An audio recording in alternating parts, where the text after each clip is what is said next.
देख रहे हैं समाज टीवी। मैं मीरब ताहिर। खबर शामिल करें कि लाहौर के इलाका मस्कीनपुरा हबीब पार्क से, जहां पर अरसा दराज से बिजली का दरीना मसला था। आए रोज ट्रांसफार्मर खराब होने की वजह से कई रोज तक बिजली न आना और बिजली का लोड पूरा न होना रोज का मामूल था।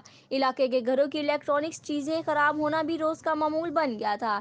इस परेशानी को देखते हुए पाकिस्तान मुस्लिम लीग के MNA शेख रुहील असगर, MPF मलिक वहीद और नईम गुजर की काविश की वजह से 200 केवी का ट्रांसफार्मर हटाकर अहले इलाका को 400 केवी का नया ट्रांसफार्मर लगाकर अहले इलाका की परेशानी को दूर कर दिया गया। आज हमारे साथ मलिक वहीद साहब मौजूद हैं। हबीब पार्क लाल पुल पे बहुत दरीना मसला था आवाम का कि यहाँ पे 200 केवी का ट्रांसफार्मर लगा हुआ था, जो मलिक वहीद साहब और नईम गुजर साहब की वजह से इस इलाके में न्यू इंस्टॉल किया गया। और आए हम मलिक वहीद साहब से ही बात करते हैं। बिस्मिल्लाहिर्रहमानिर्रहीम। बात यह है, काम तो मुल्क में उसी तरह चलने चाहिए थे जिस तरह हमारे दौर में चलते थे, लेकिन हुआ क्या? हुआ ये कि एक ऐसी गवर्नमेंट, एक ऐसा टोला जो इस मुल्क पर काबिज हो गया, जिसे ना तो काम करवाने आते हैं ना काम करवाने का पता है। मैं ये समझता हूँ कि अगर अपने इलाके की मोहब्बत में और काम करने की कदर में अगर आप घर से निकलें तो कोई ऐसा काम नहीं है जो नामुमकिन है।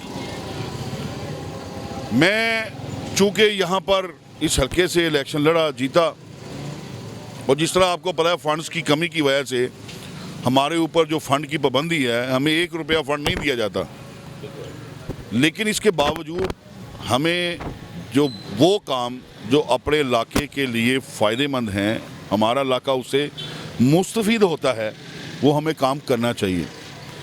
यहाँ पे नी पार्क में मसला था बिजली का। अभी चूँकि गर्मियाँ आने वाली हैं, हमने सर्दियों में यही तैयारी की है कि गर्मियों में हमारे जहाँ जहाँ अपना वोल्टेज की कमी है, हमने उसकी तैयारी पूरा साल की और उस जगह पर हम ट्रांसफार्मर चेंज कर रहे हैं। ये पहला ट्रांसफार्मर नहीं है कि मैं यहाँ पर पहला ट्रांसफार्मर लेकर आया हूँ। इससे पहले भी गुलशन पार्क बाज़ार में हमने 400 केवी का ट्रांसफार्मर लगवाया है।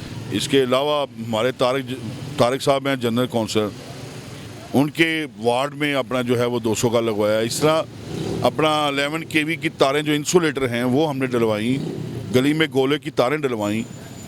मैं ये समझता हूँ कि अगर इंसान अपना इरादतन काम करना चाहे, अपनी आवाम के साथ आवाम में रहना चाहे, तो ना आवाम भूलती है और ना फिर अपना जो है वो हार उस कैंडिडेट का मुकद्दर बनती है, बल्कि ये रिश्तेदारियों में ये अपना सारे सिलसिले तब्दील हो जाते हैं और ये ख़ानदान की तरह अपना जो है वो इलाके के काम जो हैं वो जब होना शुरू हो जाते हैं तो फिर नाकाबिल शिकस्त आदमी बन जाता है। तो मैं समझता हूँ कि लोगों की खिदमत करने के लिए, क्योंकि हमारे कायद का ये विजन था काम काम और बस काम, तो हम उस कायद आज़म के विजन को हम लेकर चले हुए थे। लेकिन ऑल ऑफ सडन बीच में एक ऐसा एक्सीडेंट हुआ कि अब वो एक्सीडेंट जानलेवा बन गया। वेंटिलेटर पे आपको पता है कि वो ऑक्सीजन पे अब है, कब उसके मुंह से उतरेगी तो वो उसके दम निकले हुए होंगे। तो मैं ये चाहता हूँ कि आवाम को भी पता चल गया कि एक वो शख्स जो कर्ज उतारने की बातें करता था, जो करप्शन ख़त्म करने की बातें करता था, लेकिन कर्ज 37 अरब डॉलर जो है वो इस वक्त हो चुका है।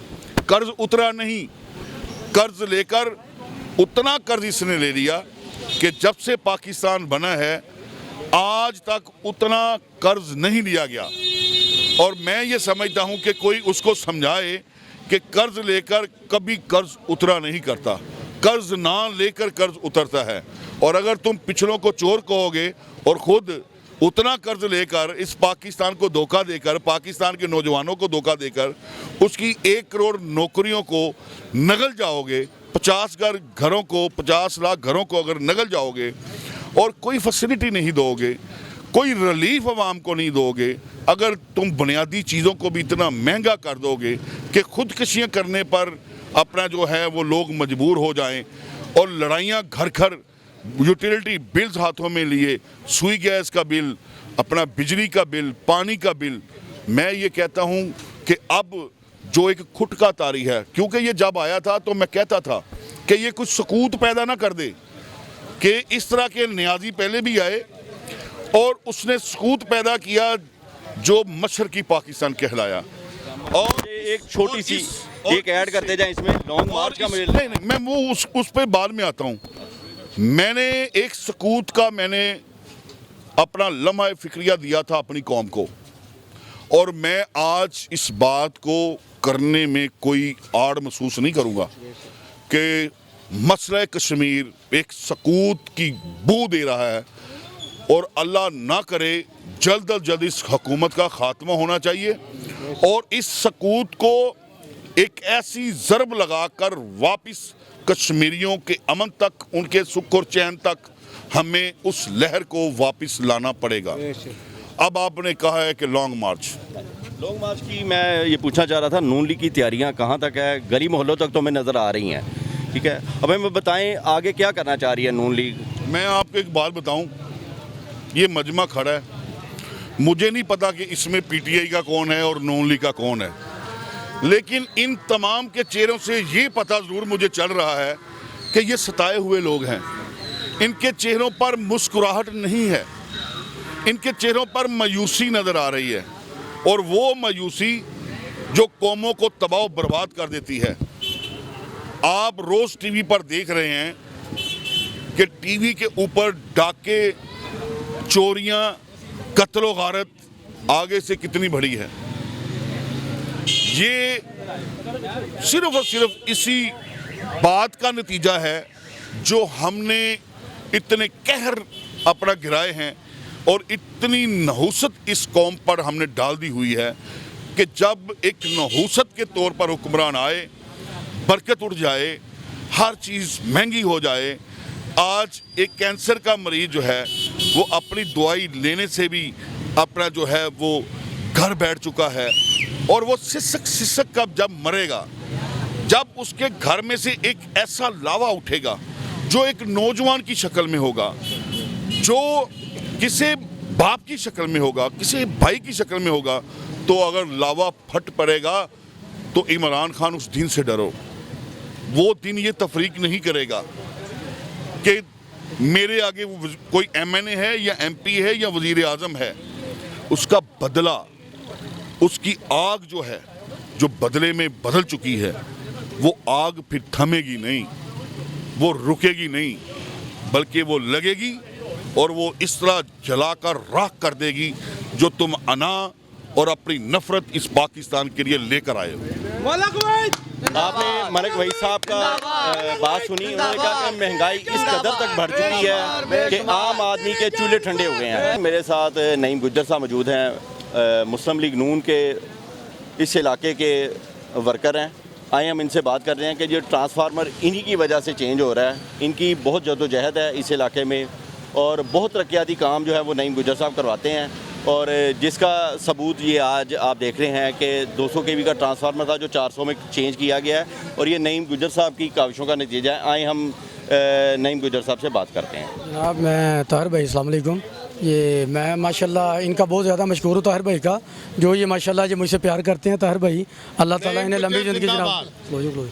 तो बात करने का मकसद ये होता है कि जनाब अपने इलाके के काम कोई भी हैं, हम लोग आ जाते हैं, कहते हैं जी को फ़लाँ पार्टी से या फ़लाँ पार्टी से। मैं कहता हूँ पार्टी छोड़ो, हमारे मुल्क के, हमारे इलाके के, महल्ले के लोगों के काम होने चाहिए।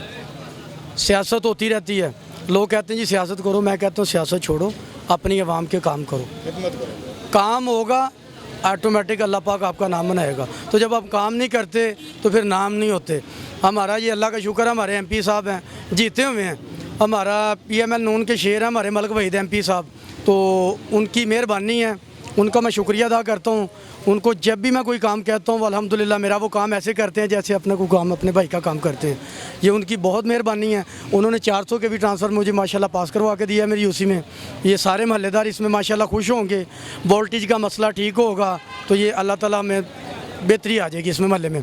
तो बहरहाल आपकी ताहिर साहब बहुत मेहरबानी, आप भी हमसे प्यार करते हैं, आपका बहुत शुक्रिया ताहिर भाई। जी नाजरीन, आपने नईम गुजर साहब की बात सुनी। हमारे साथ इलाके के बुज़ुर्ग जो हैं वो मौजूद हैं। आए हम इनसे बात करें कि जो ट्रांसफार्मर है वो चेंज किया गया और इलाके को कितना फ़ायदा होगा, क्योंकि ये बुज़ुर्ग काफ़ी अरसे से इस इलाके में मुकीम हैं। आए हम इनसे बात करते हैं। जैसा भी ये ट्रांसफार्मर चेंज हो गया है, हाँ जी। क्या कहेंगे कितना फ़ायदा होगा? ये बिजली सारी पूरी होगी इंशाल्लाह। खत्म होगी। हाँ, लोड खत्म होगी, बड़ा ट्रांसफार्मर लग गया, काम सही हो गया। मजीद अपडेट्स के लिए हमारी वेबसाइट विजिट करें